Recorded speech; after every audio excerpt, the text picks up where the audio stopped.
Quem aspirar, lutando ao alvo, a redenção traremos. E assim, Fausto, de Goethe, é salvo, mas condenado a viver insatisfeito. E a pergunta: qual o sentido da vida?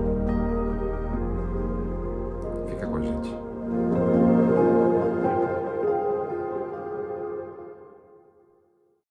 Was macht der Tod? Stirbt der Mensch ganz? Die Wissenschaft besagt, dass der Tod existiert. Aber das Leben gibt die gleiche Antwort.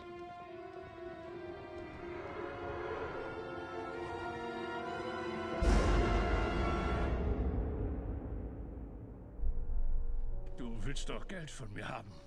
Wieso, wie meinst du das? Ich habe für dich kein Geld und keinen Lebenssinn. Was läufst du hier herum mit gerafftem Kleid, du kleine Hure? Und wohin bringt dich das? Weißt du das? Nein, weiß ich nicht.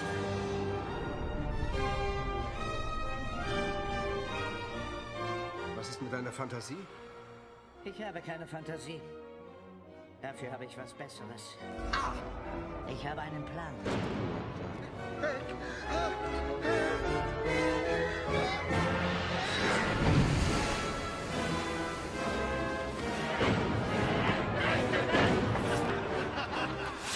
Wir sind entdeckt.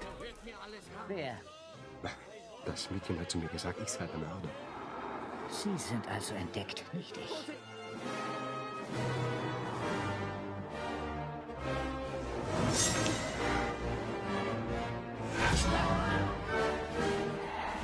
Ich bin der große Wagner!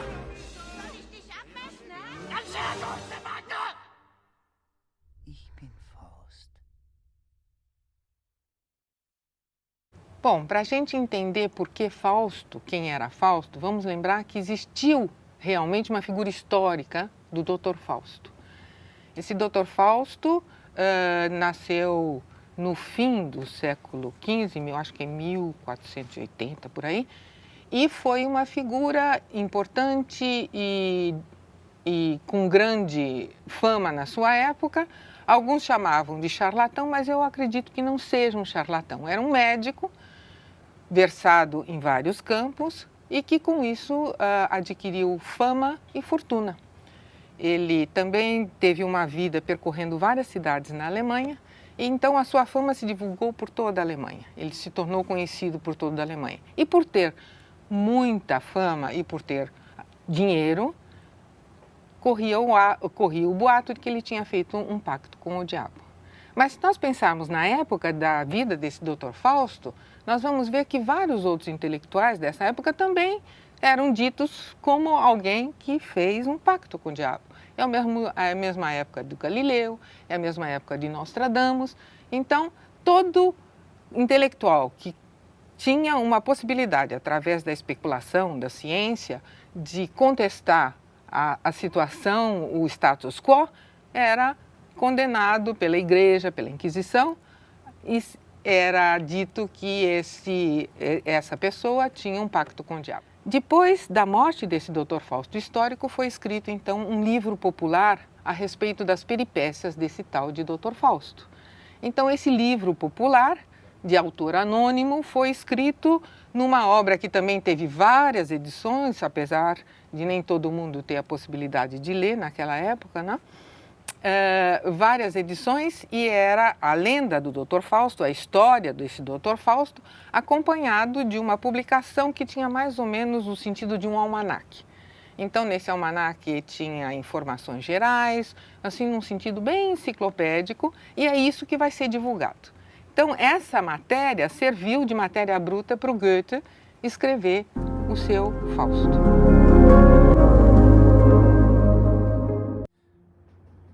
A tragédia Fausto, do escritor alemão Johann Wolfgang von Goethe, é, sem dúvida alguma, um dos textos que, segundo a professora Eloy Reis, empresta a Goethe repercussão universal. Nela, segundo a professora, o poeta expressa a experiência de toda a sua existência. O próprio autor afirma em Poesia e Verdade que essa obra representa o summa summarum da sua vida. Não se pode esquecer de que Goethe trabalhou durante 60 anos com esse tema. De 1772, quando publicou o Urfaust, conhecido no Brasil como Fausto Zero, ou Proto-Fausto, até 1832, pouco antes da sua morte, ano em que póstumamente é publicado o Fausto II. Christoph Marlowe, que é um dramaturgo inglês da época do Shakespeare, tem acesso a esse material e escreve a partir desse material também a sua peça The Tragical History of Dr. Faust.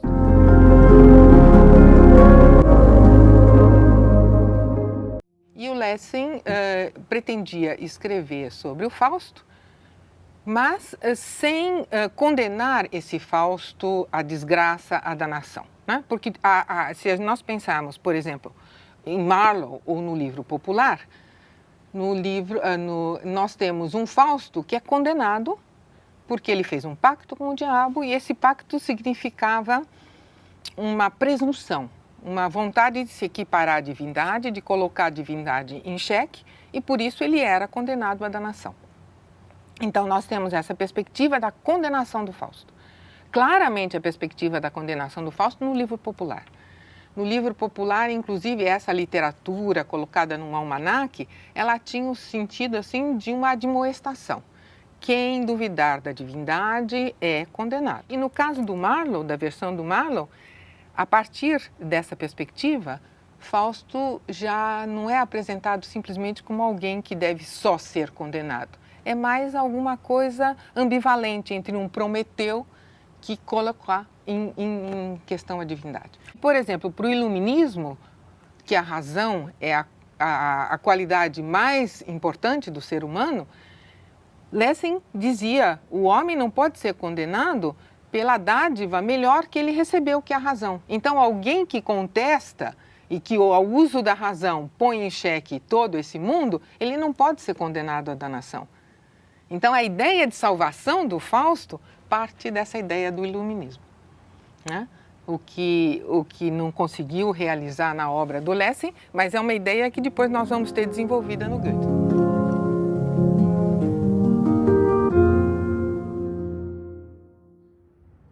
Se Kant, em sua definição de iluminismo, mostra que o lema dessa corrente filosófica é sapere audi, ou tenha a coragem de servir-te da tua própria inteligência, então Fausto, ao ousar, por ter a coragem de buscar pelo sentido da vida, não poderia ser alguém condenado à danação dos infernos.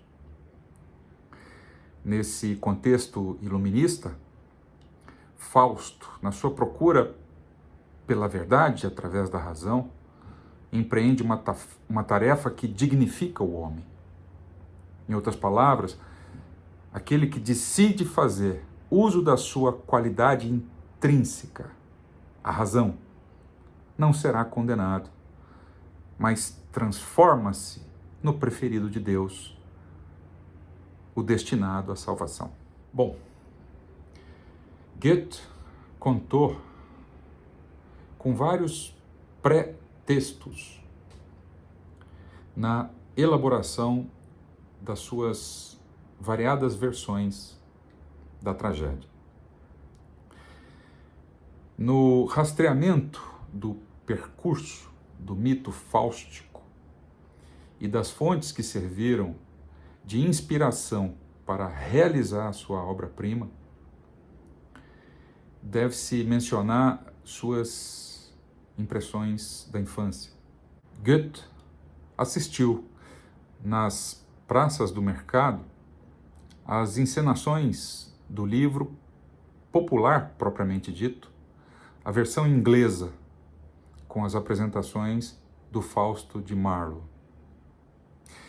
A esses legados de cunho literário, deve-se acrescentar também um fato de origem real, que foi o processo e a execução da infanticida Margareta Brand, ocorrido em 1771-72, uma tragédia que impressionou profundamente Goethe e que foi ficcionalizada em sua obra através do destino da sua personagem Gretchen, a mulher que se apaixonou por Fausto e, ao ser abandonada, em um ato de loucura, assassina o próprio filho. Dentro desse rol de marcas intertextuais, cabe dar ênfase especial à ideia de salvação, que foi esboçada inicialmente por Lessing, um dos maiores iluministas alemães, e assumida por Goethe, e que servirá de inspiração para a virada redentora do destino do seu protagonista.